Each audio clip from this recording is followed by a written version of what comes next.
Le sol est très important au jardin et au potager.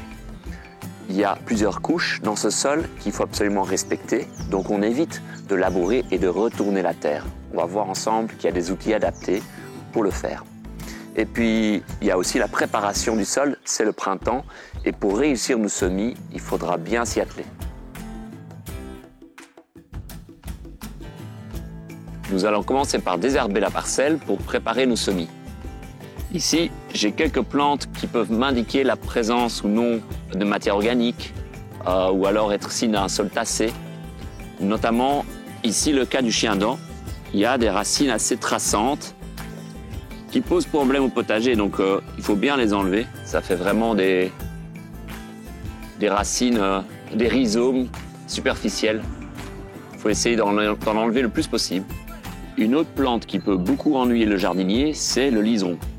Alors on voit bien les racines ici qui sont très longues, assez cassantes, donc il faut faire attention en extirpant la plante avec des outils. Il faut éviter les outils tranchants, plutôt favoriser les outils à dents pour aller chercher les mottes et les racines. Ici, nous avons une plante tapissante qui s'appelle le mouron des oiseaux. C'est un bon indicateur de sol en bonne santé qui est plutôt bien structuré. On va commencer par ameublir le sol. Pour cela, on a ici une guérilue qui est en fait une grelinette. Ça sert à ameublir et à aérer le sol en profondeur sans retourner les couches du sol. Hyper important. On peut aussi utiliser une fourche bêche si on n'a pas une grelinette. Il faut bien enfoncer. Si le sol est un peu compacté, ce sera un peu plus dur. Et l'intérêt, c'est de garder un dos bien droit et de soulever les dents par la suite. Alors, on a beaucoup d'avantages à faire ça en début de préparation parce que de un, on va pouvoir plus facilement extirper les mauvaises herbes et puis on va mettre en surface les œufs de limaces, d'escargots et aussi des larves d'insectes, comme les larves de hanneton par exemple. Je vais maintenant casser les mottes en surface pour bien ameublir et affiner la terre parce que sinon, ce qui risque de se passer, c'est que les limaces vont profiter des crevasses dans le sol pour aller pondre et se cacher. Et puis j'en profite pour désherber.